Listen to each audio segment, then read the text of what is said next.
오후 3시 남양주 구시가지 아파트 단지는 고요했습니다. 1985년에 지어진 5층 건물들은 외벽 페인트가 벗겨져 있었고 복도 형광등은 오래전부터 깜빡이고 있었습니다. 엘리베이터가 없는 3층, 박정자 여사는 계단을 천천히 올라갔습니다. 무릎이 시큰거렸지만 70세의 몸은 이미 익숙해져 있었습니다. 현관문을 열자 탁상시계 소리가 들렸습니다. 똑딱, 똑딱. 40년 된 시계는 남편이 결혼 20주년에 선물한 것이었습니다. 시계 옆에는 남편의 흑백 사진이 놓여 있었습니다. 10년 전 그가 떠난 뒤로 집안은 더욱 조용해졌습니다. 정자 여사는 부엌으로 향했습니다. 낡은 식탁 위에는 계산기와 통장 몇 건이 놓여 있었습니다. 그녀는 안경을 쓰고 잔액을 확인했습니다. 23만 4천 원. 이번 달도 빠듯했습니다. 쌀은 3kg 남았고 김치 냉장고는 텅 비어 있었습니다. 이번 달은 또 어떻게 버텨야 하나. 그녀는 한숨을 쉬며 노트를 펼쳤습니다. 30년간 성당 재정부에서 일하며 익힌 습관이었습니다. 수입과 지출을 한 줄 한 줄 기록했습니다.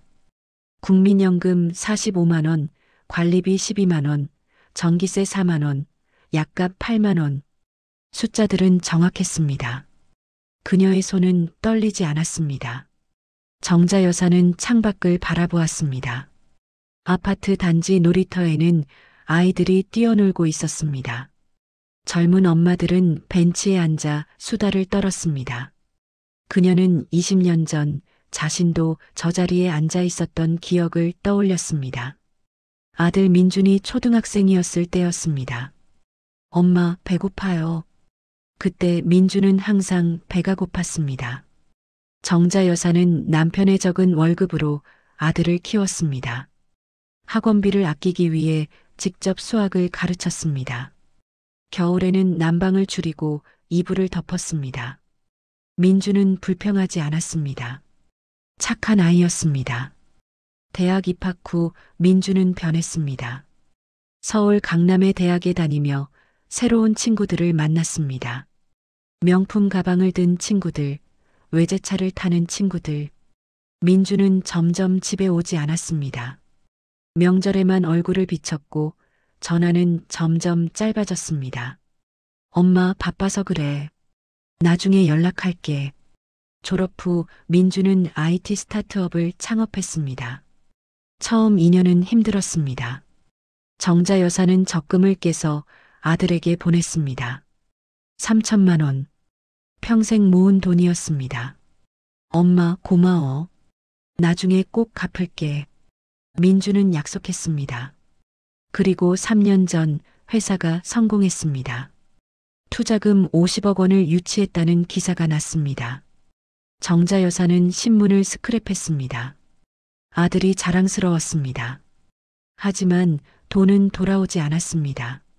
민주는 강남에 아파트를 샀습니다. 결혼도 했습니다. 며느리 최서연은 인플루언서였습니다. SNS 팔로워 30만 명. 정자 여사는 며느리의 계정을 몰래 확인했습니다. 고급 레스토랑, 해외여행, 명품 가방. 사진마다 화려했습니다. 8개월 전 생활비 송금이 끊겼습니다. 정자 여사는 전화했습니다. 민준아, 엄마인데. 엄마, 지금 회의 중이야. 나중에 걸게. 전화는 끊어졌습니다. 문자를 보냈지만 답이 없었습니다. 정자 여사는 기다렸습니다. 일주일, 한 달, 2달. 통장 잔액은 줄어들었습니다. 어버이날이 다가왔습니다. 정자 여사는 기대하지 않았습니다. 하지만 그날 오전 민준에게서 전화가 왔습니다. 엄마, 오늘 집에 갈게. 점심 준비해놔. 정자 여사는 황급히 마트로 향했습니다. 통장에 남은 돈으로 갈비를 샀습니다. 2만 원짜리 작은 팩이었습니다. 된장찌개를 끓이고 밥을 지었습니다.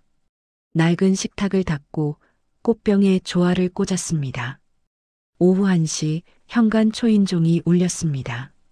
정자 여사는 앞치마를 벗고 문을 열었습니다. 민준이 서 있었습니다. 그 옆에는 며느리 서연이 있었습니다. 두 사람은 명품 옷을 입고 있었습니다. 민준의 손목에는 고급 시계가 빛났습니다. 어머니, 오랜만이에요. 서연이 밝게 웃었습니다. 하지만 그 웃음은 차갑게 느껴졌습니다. 정자 여사는 어색하게 고개를 끄덕였습니다. 들어오너라. 세 사람은 식탁에 앉았습니다. 정자 여사는 갈비찌개를 내왔습니다. 민주는 숟가락을 들었지만 서연은 휴대폰을 만지작거렸습니다. 어머니, 불편한 곳은 없으시죠? 민준이 물었습니다. 정자 여사는 괜찮다고 답했습니다. 민주는 안심한 듯 고개를 끄덕였습니다. 서연이가 매달 500만 원씩 꼬박 송금하고 있잖아요. 혹시 필요한 거 있으면 말씀하세요. 정자 여사의 손이 멈췄습니다. 500만 원. 그녀는 며느리를 쳐다보았습니다. 서연은 여전히 미소 짓고 있었습니다. 어머님, 제가 매번 통장으로 보냈는데 연세 때문에 깜빡하신 모양이에요. 서연의 목소리는 부드러웠지만 그 속에는 무언가 날카로운 것이 숨어 있었습니다. 정자 여사는 아무 말도 하지 못했습니다. 가슴이 답답했습니다. 점심이 끝난 뒤 민준과 서연은 서둘러 자리에서 일어났습니다. 어머니, 저희 약속이 있어서요. 다음에 또 올게요. 현관문이 닫혔습니다. 정자 여사는 혼자 남았습니다. 식탁 위에는 반쯤 남은 갈비찌개가 식어가고 있었습니다. 그녀는 통장을 꺼냈습니다. 8개월간의 입금 내역을 확인했습니다. 500만 원은 어디에도 없었습니다. 정자 여사는 창밖을 바라보았습니다. 민준의 외제차가 아파트 단지를 빠져나가고 있었습니다. 그녀의 눈에는 눈물이 맺혔지만 흘러내리지 않았습니다. 대신 마음속 깊은 곳에서 무언가가 천천히 끓어오르고 있었습니다. 탁상 시계가 째깍거렸습니다. 오후 3시, 시간은 흘러가고 있었습니다. 어버이날 다음 날 아침 정자 여사는 평소보다 일찍 일어났습니다. 새벽 5시 탁상 시계 알람이 울리기 전에 눈을 떴습니다. 잠을 제대로 이루지 못했습니다. 머릿속에는 어제의 대화가 맴돌았습니다. 매달 500만 원씩 꼬박 송금하고 있잖아요. 정자 여사는 침대에서 일어나 거실로 향했습니다. 책장 맨 아래 칸에는 낡은 상자가 있었습니다. 그녀는 상자를 꺼내 식탁 위에 올려놓았습니다. 뚜껑을 열자 오래된 서류철들이 나왔습니다. 성당 재정부 회계장부 30년간의 기록이었습니다. 정자 여사는 안경을 쓰고 첫 페이지를 펼쳤습니다.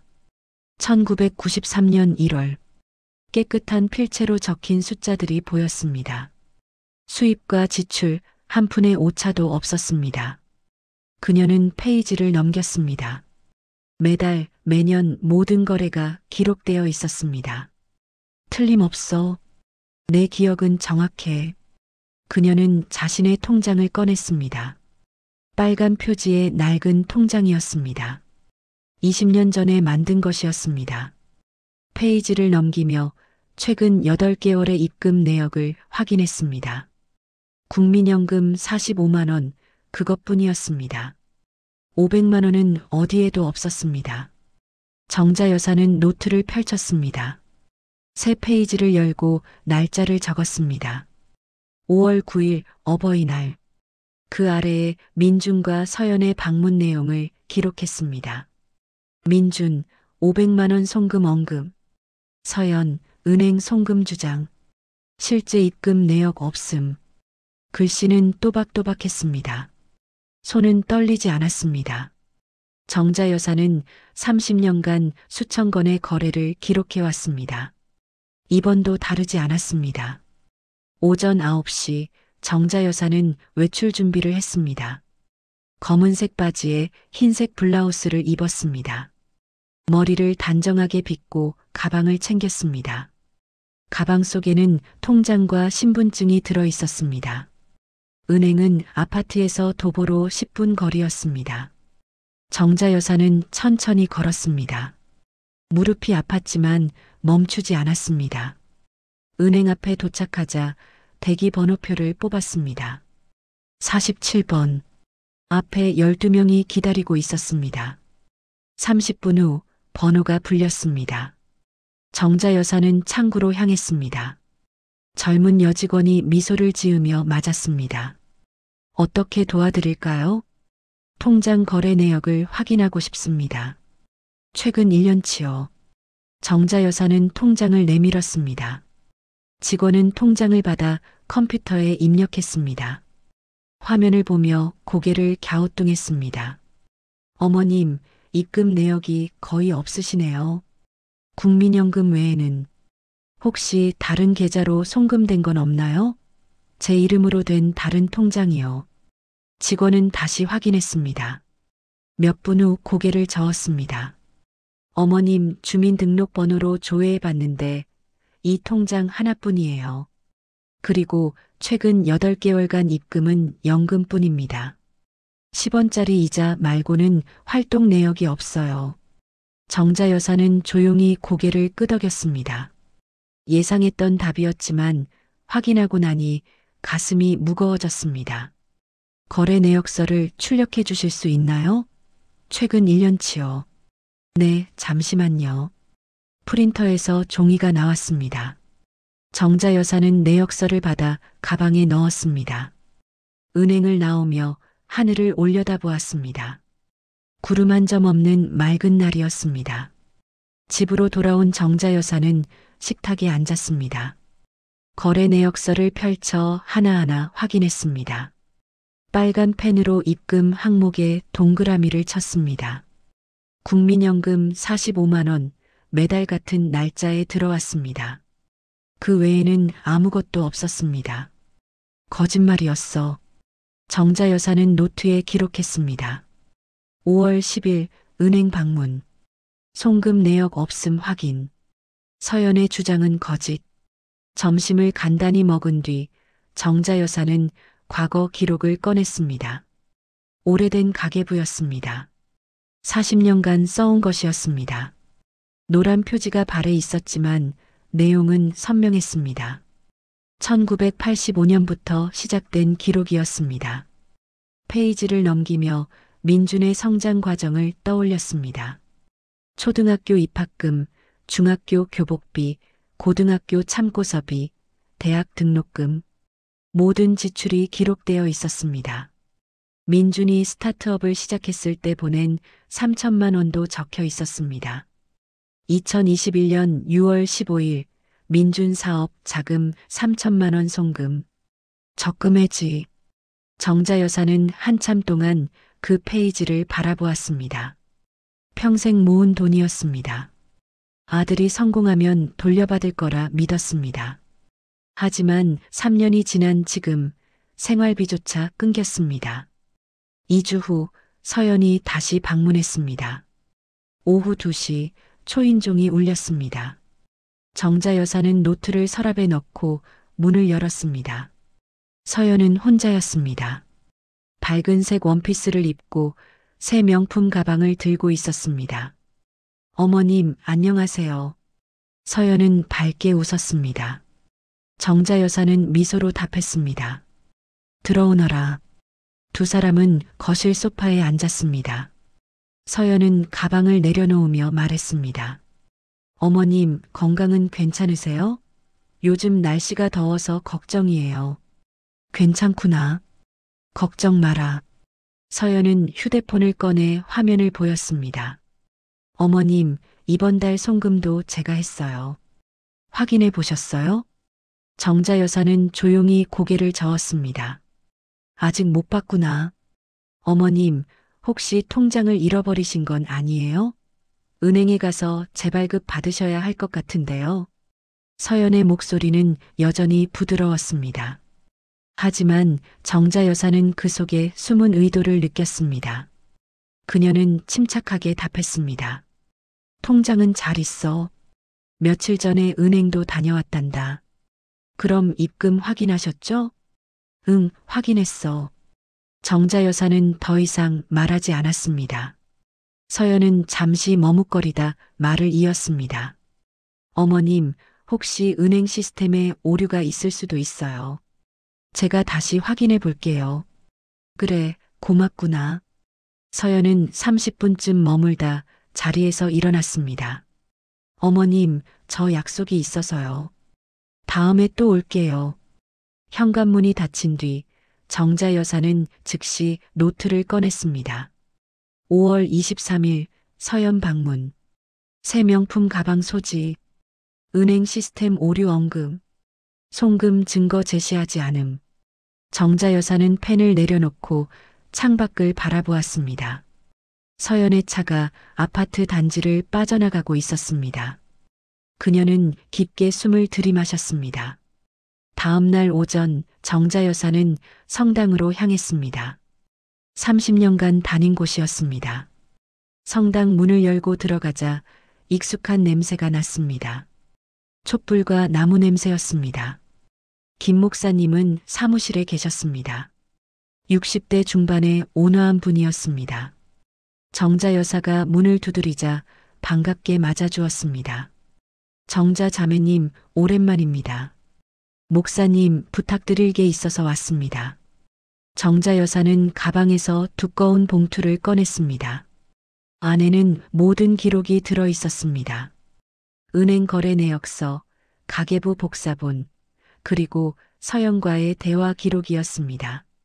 이걸 맡아주실 수 있으신가요? 만약 제게 무슨 일이 생기면 이 봉투를 경찰에 전달해 주세요. 김 목사님은 놀란 표정으로 물었습니다. 무슨 일이신지 여쭤봐도 될까요? 정자 여사는 잠시 망설이다 조용히 답했습니다. 아직은 말씀드리기 어렵습니다. 하지만 곧 모든 게 분명해질 겁니다. 김 목사님은 정자 여사의 눈을 바라보았습니다. 30년간 재정부에서 함께 일한 분이었습니다.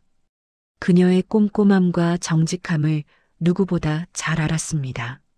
알겠습니다. 제가 잘 보관하겠습니다. 성당을 나오며 정자 여사는 하늘을 올려다보았습니다. 구름이 천천히 움직이고 있었습니다. 그녀의 마음속에는 새로운 결심이 자리 잡았습니다. 집으로 돌아와 정자 여사는 노트를 펼쳤습니다.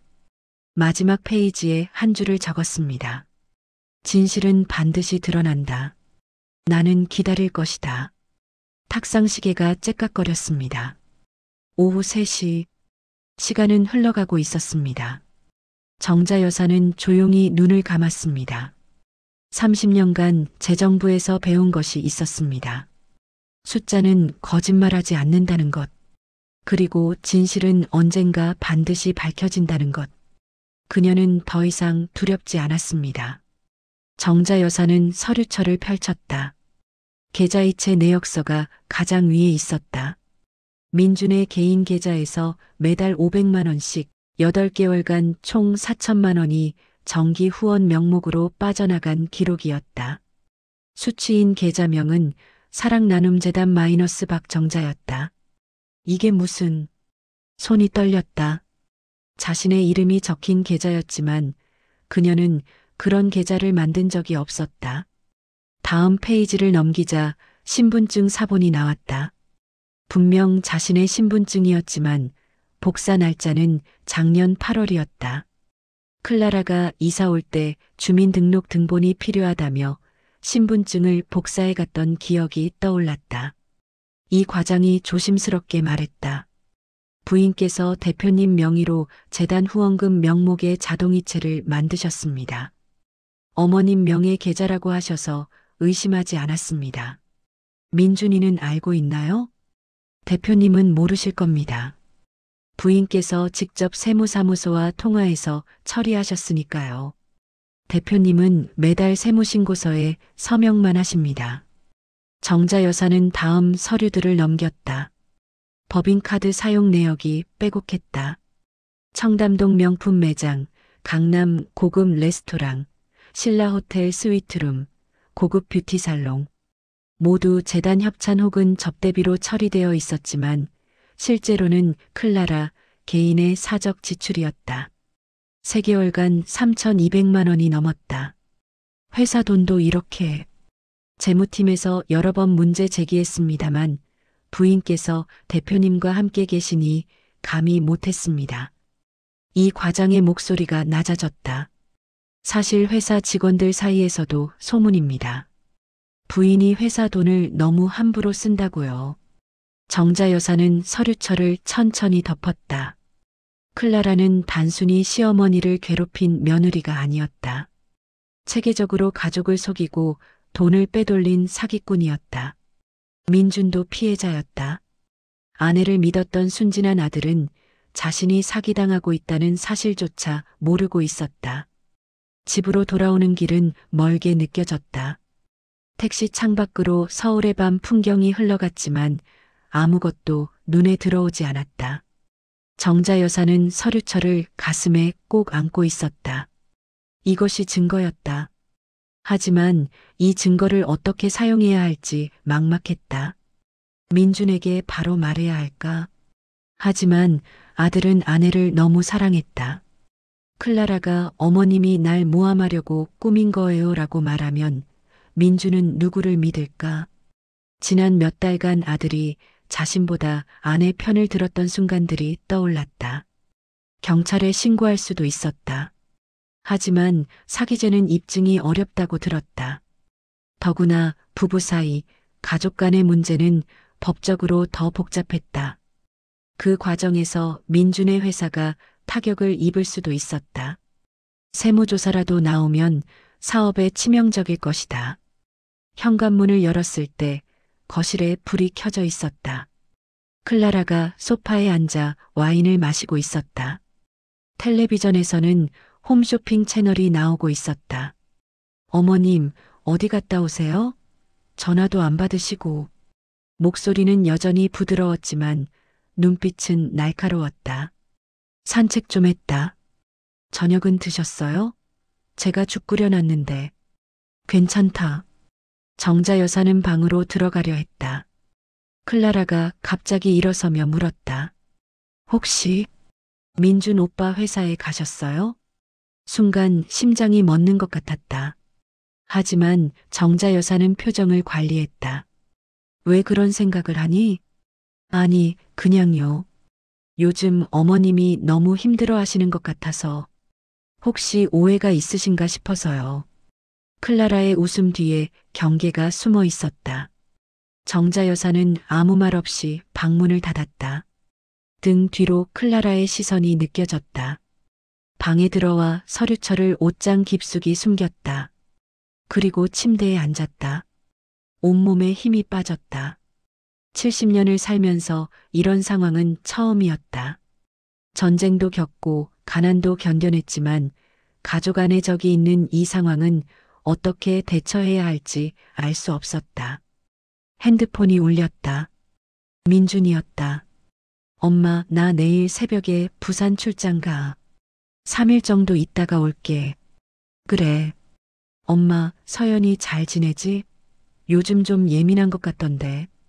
정자 여사는 입술을 깨물었다. 말해야 할까? 하지만 전화로 할 수 있는 이야기가 아니었다. 잘 지낸다. 엄마도 무리하지 마. 건강이 제일 중요해. 전화를 끊고 나서 정자 여사는 한참을 멍하니 앉아 있었다. 아들을 지켜야 했다. 아들의 사업도, 돈도, 행복도 지켜야 했다. 하지만 혼자서는 방법이 없었다. 밤 11시가 넘어서 핸드폰을 들었다. 오랫동안 연락하지 않았던 번호를 찾았다. 둘째 아들 준호였다. 미국에서 변호사로 일하고 있는 아들. 그에게는 이 상황을 말할 수 있을 것 같았다. 하지만 전화를 걸기 직전 멈췄다. 준호가 알면 형제간의 갈등이 생길 것이다. 민주는 준호가 자신의 가정에 개입하는 것을 싫어했다. 핸드폰을 내려놓았다. 결국 혼자였다. 다음 날 아침 민주는 새벽같이 집을 나섰다. 클라라는 늦잠을 잤다. 정자 여사는 거실에 앉아 창밖을 바라보았다. 아침 햇살이 들어왔지만 마음은 여전히 어두웠다. 현관에서 소리가 났다. 택배였다. 정자 여사가 문을 열자 큰 박스가 놓여 있었다. 수취인은 클라라였다. 명품 쇼핑몰 로고가 찍혀 있었다. 또 사치품을 산 것이다. 그때 핸드폰 메시지가 왔다. 이 과장이었다. 어머님, 어젯밤 또 법인카드로 200만 원 결제 들어왔습니다. 명품 가방 구매입니다. 증거가 더 필요하시면 말씀하세요. 정자 여사는 메시지를 읽고 답장을 보냈다. 고맙습니다. 증거는 충분합니다. 하지만 증거가 있다고 해서 문제가 해결되는 것은 아니었다. 이 증거를 어떻게 사용할 것인가가 문제였다. 민준에게 보여주면 아들은 충격받을 것이다. 경찰에 신고하면 며느리가 아니라 가족 전체가 상처받을 것이다. 정자 여사는 서재로 들어갔다. 남편의 책상이 그대로 있었다. 남편이 살아있었다면 어떻게 했을까? 남편은 항상 차분하고 지혜로웠다. 그는 싸움보다 대화를, 복수보다 해결을 선택하는 사람이었다. 책상 서랍을 열었다. 남편의 낡은 수첩이 있었다. 펼치자 남편의 글씨가 보였다. 문제가 생기면 3가지를 생각하라. 첫째, 이것이 정말 문제인가? 둘째, 내가 해결할 수 있는 문제인가? 셋째, 해결했을 때 얻는 것과 잃는 것은 무엇인가? 정자 여사는 수첩을 천천히 닫았다. 남편의 목소리가 들리는 것 같았다. 그렇다. 감정이 아니라 이성으로 생각해야 했다. 클라라에 대한 분노가 아니라 민준을 지키는 방법을 찾아야 했다. 오후가 되자 클라라가 일어났다. 그녀는 거실로 나와 커피를 내리며 말했다. 어머님, 오늘 친구들이랑 저녁 약속이 있어서 늦을 것 같아요. 저녁은 냉장고에 있는 반찬 드세요. 그래. 클라라는 샤워를 하고 화장을 했다. 명품 옷을 입고 명품 가방을 들었다. 모두 민준의 돈으로 산 것들이었다. 그녀는 거울을 보며 만족스러운 미소를 지었다. 다녀올게요, 어머님. 클라라가 나간 후 정자 여사는 그녀의 방으로 들어갔다. 옷장을 열자 수십 개의 명품 가방과 옷들이 빼곡했다. 화장대에는 고가의 화장품들이 놓여 있었다. 서랍을 열자 영수증들이 쌓여 있었다. 모두 법인카드 영수증이었다. 그 순간 정자 여사는 결심했다. 증거는 충분했다. 하지만 이것을 어떻게 사용할지는 신중해야 했다. 민준을 지키고 클라라를 멀리하고 가족의 명예를 지키는 방법. 그 방법을 찾을 때까지 기다려야 했다. 저녁이 되어 정자 여사는 오랜 친구 윤희에게 전화했다. 여보세요, 정자야? 희야, 만날 수 있을까? 무슨 일이야? 목소리가 안 좋은데. 상의할 일이 있어. 그래, 내일 우리 집으로 와. 아무도 없을 때 조용히 이야기하자. 전화를 끊고 정자 여사는 창밖을 바라보았다. 서울의 밤은 깊어가고 있었다. 아직 싸움은 시작되지 않았다. 하지만 전쟁은 이미 시작되었다. 이제 전략이 필요했다. 그리고 정자 여사는 70년의 삶에서 배운 것이 있었다. 급한 것은 약하고 참을성 있는 것이 강하다는 것을. 윤희의 집은 평창동 단독주택이었다. 정자 여사는 택시에서 내려 익숙한 대문을 바라보았다. 40년 지기 친구. 같은 동네에서 아이를 키우고 같은 교회를 다니고 인생의 기쁨과 슬픔을 나눈 사이였다. 초인종을 누르자 윤희가 직접 나왔다. 어서 와. 차 준비해뒀어. 거실로 들어가자 따뜻한 차와 과일이 놓여 있었다. 윤희는 정자 여사의 얼굴을 보더니 한숨을 쉬었다. 많이 힘들었구나. 천천히 말해봐.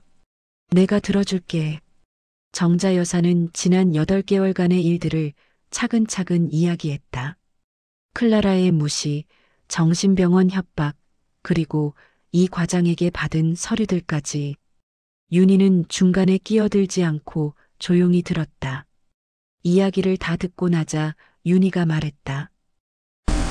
이건 단순한 며느리 문제가 아니야. 사기야.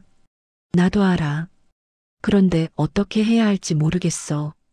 윤희는 잠시 생각하더니 핸드폰을 들었다. 내가 아는 변호사가 있어. 가족법 전문이야. 조용히 상담받아보자. 변호사까지. 정자야, 이건 내 혼자 해결할 문제가 아니야. 전문가가 필요해. 윤희는 전화를 걸었다. 통화는 짧았다. 끊고 나서 윤희가 말했다. 내일 오후 3시에 사무실로 와. 변호사님이 만나주신대. 다음 날 정자 여사는 윤희와 함께 강남의 한법률사무소를 찾았다. 깔끔한 사무실에 50대 여성 변호사가 앉아 있었다. 이름은 김선영 변호사였다. 어서 오세요. 윤희 씨한테 대략 들었습니다. 정자 여사는 준비해온 서류철을 건넸다. 김 변호사는 서류들을 꼼꼼히 살폈다. 계좌이체 내역, 법인카드 사용 내역, 신분증 사본까지. 10분쯤 지나자 김 변호사가 입을 열었다. 이건 명백한 사문서 위조와 사기죄에 해당합니다. 며느님이 시어머님의 신분증을 무단으로 사용해 계좌를 개설했고 그 계좌로 아드님의 돈을 빼돌렸으니까요. 경찰에 신고하면 되나요? 가능은 합니다. 하지만 김 변호사는 잠시 말을 멈췄다. 가족 간의 문제라 복잡합니다. 며느님이 반박하면 남편이 동의했다 혹은 가족생활비로 사용했다고 주장할 수 있어요. 실제로 부부 사이에서는 경제 공동체로 인정되는 경우가 많거든요. 그럼 어떻게 해야 하나요? 단계적으로 접근해야 합니다. 먼저 아드님이 사실을 알아야 해요. 그리고 아드님이 직접 법적 조치를 취하는 게 좋습니다. 시어머님이 고소하는 것보다 남편이 고소하는 게 법적으로 훨씬 강력하니까요. 정자 여사는 고개를 저었다. 민준이는 아내를 너무 사랑해요. 믿을까요? 김 변호사가 서류를 가리켰다. 이 증거들이 있잖아요. 객관적인 자료입니다. 감정이 아니라 숫자고 날짜고 사실이에요. 며느리가 부인하면요? 그래서 더 많은 증거가 필요합니다. 김 변호사는 메모지에 뭔가를 적었다. 며느님의 개인 계좌 입출금 내역을 확보하세요. 그리고 가능하면 며느님이 명품을 구입하거나 사치하는 장면을 기록하세요. 법원은 패턴을 봅니다. 한두 번이 아니라 지속적이고 계획적인 사기라는 걸 입증해야 해요. 제가 그런 걸 어떻게 해? 윤희가 끼어들었다. 내가 도와줄게. 김 변호사가 덧붙였다. 그리고 하나 더. 며느님이 혹시 다른 빚이나 문제가 있는지 알아보세요. 사람이 이렇게까지 돈에 집착하는 데는 이유가 있거든요. 법률사무소를 나온 후 정자 여사와 윤희는 근처 카페에 앉았다. 윤희가 먼저 입을 열었다. 정자야, 혼자 싸우지 마. 내가 옆에 있을게. 고마워. 그리고 민준이한테는 내가 먼저 이야기할까? 내가 직접 말하는 것보다 제3자가 말하는 게 나을 수도 있어. 정자 여사는 고개를 저었다. 아니, 내가 해야 해. 내 아들이니까. 그래. 그럼 언제 말할 거야? 민준이가 출장에서 돌아오면. 그날 밤 정자 여사는 침대에 누워 천장을 바라보았다. 변호사의 말이 맴돌았다. 더 많은 증거. 클라라의 비밀. 그것을 어떻게 찾아낼 것인가. 다음 날 아침 클라라는 또 외출했다. 친구들이랑 브런치 약속이라고 했다. 정자 여사는 클라라가 나간 후 그녀의 방으로 들어갔다. 이번에는 더 조심스럽게 살폈다. 옷장 뒤편에 작은 금고가 있었다. 자물쇠가 채워져 있었다. 정자 여사는 금고를 열 수 없었지만 그 존재 자체가 의미심장했다. 무엇을 숨기고 있는 걸까? 화장대 서랍을 다시 뒤졌다. 영수증들 사이에 명함이 하나 끼어 있었다. 프리미엄 대부 마이너스 신속대출 전문. 뒷면에 손글씨로 2000, 이율월 3%라고 적혀 있었다. 정자 여사의 심장이 빨라졌다. 클라라가 사채를 썼다는 뜻인가? 2천만 원을 빌렸다는 건가? 그때 현관문 열리는 소리가 들렸다. 클라라가 돌아온 것이다.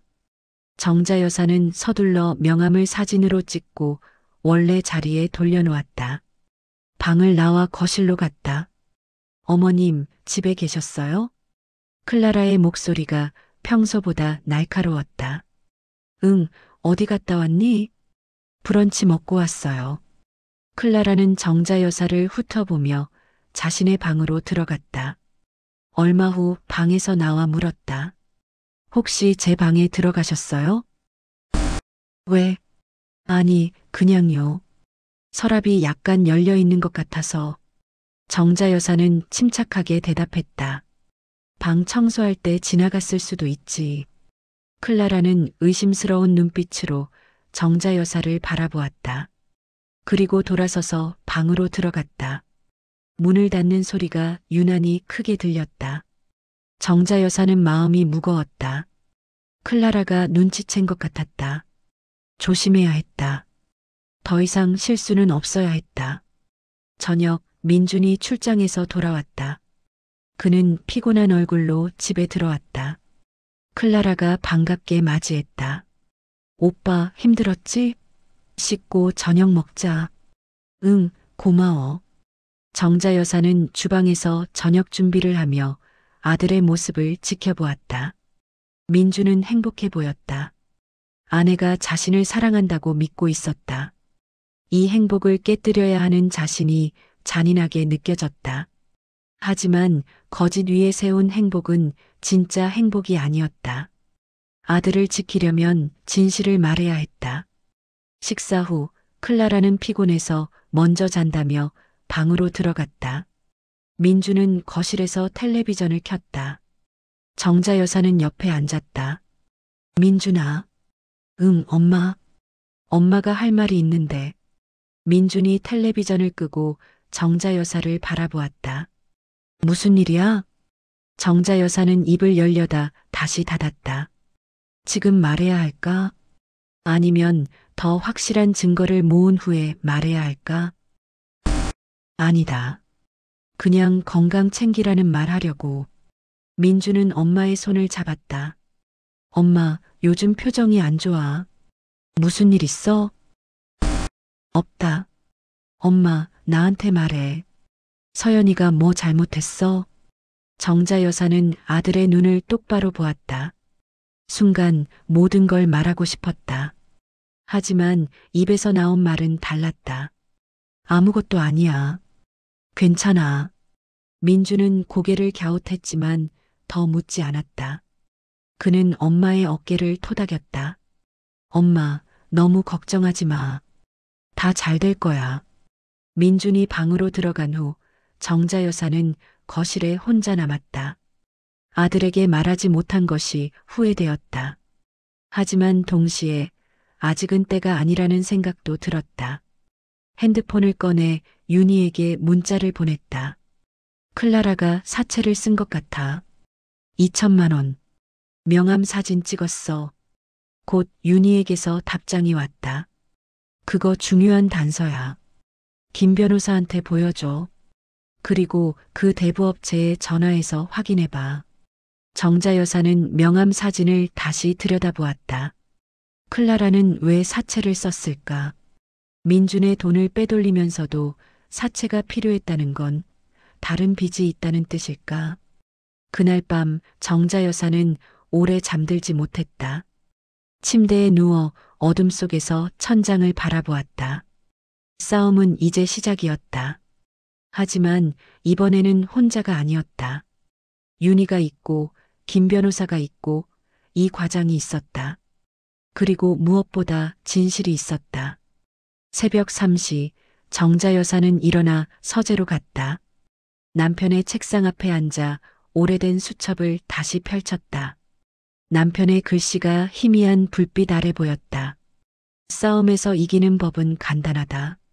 서두르지 말고 감정적이지 말고 진실을 믿는 것. 정자 여사는 수첩을 가슴에 안았다. 남편이 옆에 있는 것 같았다. 그리고 그 순간 두려움이 사라지고 결심이 섰다. 이 싸움 반드시 이긴다. 민주는 서류를 한 장 한 장 넘기며 손이 떨렸다. 자신의 계좌에서 빠져나간 500만 원, 8개월간 총 4천만 원. 수취인은 사랑나눔재단 마이너스 박정자. 어머니의 이름이었지만 어머니가 만든 계좌가 아니었다. 엄마, 이게 정말 사실이다. 서연이가 내 신분증을 복사해서 가짜 계좌를 만들었어. 민주는 다음 서류를 펼쳤다. 법인카드 사용 내역이었다. 청담동 명품 매장, 강남 레스토랑, 호텔, 뷰티살롱. 모두 재단 협찬으로 위장되어 있었지만 실제로는 클라라의 개인 지출이었다. 3개월간 3,200만 원. 이걸 내가 몰랐다니. 정자 여사는 조용히 차를 따라주었다. 내가 바빴으니까. 그리고 아내를 믿었으니까. 엄마한테 그렇게 대한 것도 모두 계획이었나요? 그랬겠지. 민주는 고개를 떨구었다. 아내를 사랑했다. 어머니보다 아내 편을 들었다. 그런데 그 아내가 자신과 어머니를 속이고 돈을 빼돌렸다. 배신감과 수치심이 밀려왔다. 엄마 미안해요. 제가 엄마를 믿지 못했어요. 됐다. 내가 나쁜 건 아니야. 민주는 무릎을 꿇으려 했다. 정자 여사가 아들의 팔을 잡아 일으켰다. 일어나라. 내가 무릎 꿇을 이유는 없어. 하지만 민준아, 넌 속았을 뿐이야. 사랑하는 사람을 믿은 게 잘못은 아니야. 정자 여사는 아들의 어깨에 손을 올렸다. 내가 되찾고 싶은 건 4천만 원이 아니야. 내 존경심이고 나의 존엄성이야. 서연이가 나를 무시한 건 내가 늙었기 때문이었어. 그 대가는 치러야 해. 민준이 고개를 들었다. 어머니의 눈빛은 흔들리지 않았다. 다음 날 민주는 회사에 출근하지 않았다. 대신 김선영 변호사 사무실을 찾았다. 정자 여사와 윤희도 함께였다. 김 변호사는 서류들을 검토한 후 말했다. 고소는 충분히 가능합니다. 사문서 위조, 사기, 업무상 횡령죄가 성립합니다. 처벌은 어느 정도 가능한가요? 실형도 가능합니다. 하지만 김 변호사는 잠시 멈췄다. 부부 사이라 복잡할 수 있습니다. 합의를 먼저 시도하는 게 어떨까요? 합의요? 네. 빼돌린 돈을 전액 반환하고 이혼하는 조건으로요. 재판보다 빠르고 회사 이미지에도 덜 타격입니다. 민주는 고개를 끄덕였다. 그렇게 하겠습니다. 그날 저녁 클라라가 집으로 돌아왔다. 민준과 정자 여사가 거실에 앉아 기다리고 있었다. 클라라는 상황을 직감한 듯 표정이 굳었다. 앉아. 민준의 목소리는 차가웠다. 클라라는 소파에 앉았다. 민준이 서류철을 테이블 위에 놓았다. 이게 뭔지 알아? 클라라는 서류를 보더니 얼굴이 창백해졌다. 오빠, 이건 설명은 필요 없어. 변호사와 상담했어. 2가지 선택지가 있어. 민주는 침착하게 말했다. 첫째, 경찰에 고소. 둘째, 합의 이혼. 오빠, 내가 설명할게. 나한테도 사정이 있었어. 7천만 원 넘게 빼돌린 사정이 뭔데? 클라라는 입술을 깨물었다. 변명할 말이 없었다. 합의 이혼을 선택하면 빼돌린 돈 전액 반환, 위자료 없이 이혼, 그리고 엄마한테 사과. 이걸 거부하면 고소할 거야. 클라라의 눈에 눈물이 고였다. 하지만 그 눈물은 뉘우침이 아니라 체념이었다. 합의할게.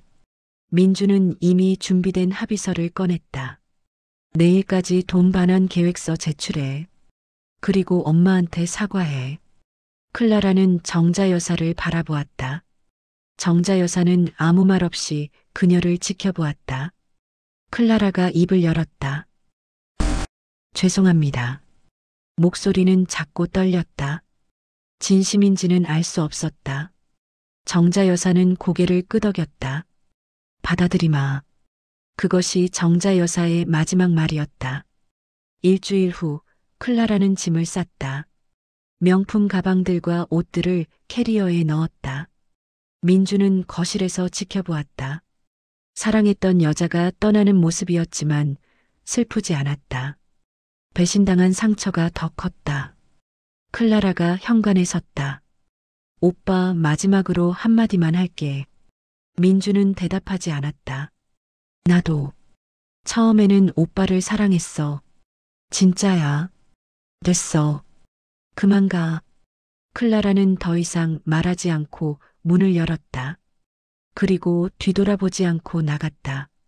문이 닫히는 소리가 공허하게 울렸다. 정자 여사가 주방에서 나왔다. 괜찮니? 민주는 고개를 끄덕였다. 네, 엄마. 괜찮아요. 차라도 마시자. 두 사람은 식탁에 앉았다. 정자 여사가 따뜻한 차를 따라주었다. 민주는 찻잔을 두 손으로 감싸며 말했다. 엄마, 이제 어떻게 해야 할까요? 뭐가? 앞으로요. 나 다시 누군가를 믿을 수 있을까요? 정자 여사는 아들의 손을 잡았다. 믿어야지. 한 사람이 배신했다고 세상 모두가 나쁜 건 아니야. 하지만 민준아, 넌 착한 아이야. 사랑할 줄 아는 아이고. 그게 내 장점이야. 그걸 잃으면 안 돼. 민준의 눈가가 붉어졌다. 엄마, 정말 미안했어요. 엄마를 못 믿어서. 됐다고 했잖아. 이제 우리 다시 시작하자. 정자 여사는 미소 지었다. 70년을 살며 처음 느끼는 평온이었다. 한 달 후 클라라는 약속대로 돈을 반환했다. 자신의 예금, 부모에게 빌린 돈, 친구들에게 모은 돈으로 4천만 원을 채웠다. 법인카드 유용 금액 3,200만 원도 분할 상환 계획서를 제출했다. 이혼 절차는 조용히 진행되었다. 합의 이혼이라 법원 출석은 한 번으로 끝났다. 민주는 법정에서 클라라를 마지막으로 보았다. 그녀는 초라해 보였다. 한때 사랑했던 여자였지만 이제는 남이었다. 법원을 나오며 민준이 물었다. 엄마, 후회 없으세요? 뭐가? 이렇게까지 한 거요. 정자 여사는 고개를 저었다. 없다. 내가 한 건 정당한 일이야. 나를 지킨 거고 너를 지킨 거야. 민주는 어머니의 팔짱을 꼈다. 엄마 사랑해요. 정자 여사는 아들의 손을 꼭 잡았다. 나도 사랑한다, 아들. 계절은 봄으로 접어들었다. 정자 여사는 다시 작은 아파트로 돌아왔다. 민준이 함께 살자고 했지만 그녀는 거절했다. 넌 내 인생을 살아야지. 엄마는 엄마 인생이 있어. 하지만 괜찮아. 가끔 보러 와. 정자 여사는 자신의 집에서 차를 마셨다. 창밖으로 봄 햇살이 들어왔다. 탁상 시계는 여전히 똑딱거렸다. 하지만 이제 그 소리는 외롭지 않았다. 핸드폰이 울렸다. 민준이었다. 엄마, 주말에 시간 되세요? 같이 밥 먹어요. 그래, 좋지. 윤희 이모님도 모실까요? 그래라. 희도 좋아하겠다. 전화를 끊고 정자 여사는 베란다로 나갔다. 화분에 물을 주었다. 새싹이 돋아나고 있었다. 겨울을 견딘 식물들이 봄을 맞이하고 있었다. 정자 여사도 마찬가지였다. 8개월간의 겨울을 견뎠다. 무시와 모욕, 외로움과 절망을 견뎠다.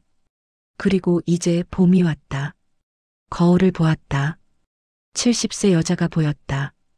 주름이 있고 머리는 희끗했지만 눈빛은 흔들리지 않았다. 그녀는 약하지 않았다. 그녀는 박정자 70세의 재정부장이었다. 저녁 윤희에게서 전화가 왔다. 정자야, 어때? 편안해? 응, 좋아. 민준이가 많이 달라졌더라. 엄마를 더 챙기고. 응, 착한 아이야. 너 정말 대단해. 혼자서 다 해냈잖아. 정자 여사는 미소 지었다. 혼자 아니었어. 내가 있었잖아. 에이, 내가 뭘 했다고. 많이 했지. 고마워, 희야. 우리 사이에 그런 말이 어딨어. 전화를 끊고 정자 여사는 창밖을 바라보았다. 서울의 밤이 밝게 빛나고 있었다. 수많은 불빛들 속에 각자의 삶이 있었다. 기쁨도 있고 슬픔도 있고 싸움도 있고 화해도 있었다. 정자 여사의 싸움은 끝났다. 승리했다.